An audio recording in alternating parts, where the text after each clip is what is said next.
Hi everyone, today I'm going to show you how we can connect GitHub with Notion itself.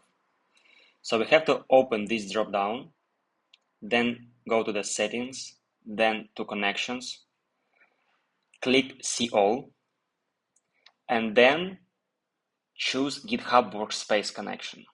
Click to connect. Then you have to choose your GitHub account, and then you're able to see this screen. Basically, you have to choose the right repository access. All repositories or only select ones. If you click only select ones, you will be able to select any repositories you have under your account. I will go with all repositories and then click save. And here we go. We're able to see our connection with GitHub Workspace.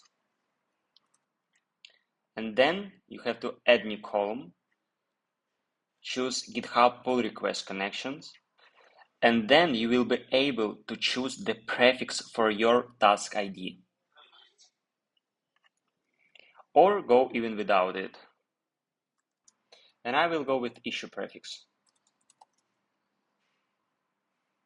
And here we can see the prefix has been added to our IDs. And then we will able to rename our column. I prefer here call it development. And then we can open the task. And we can see here development property, which is empty right now.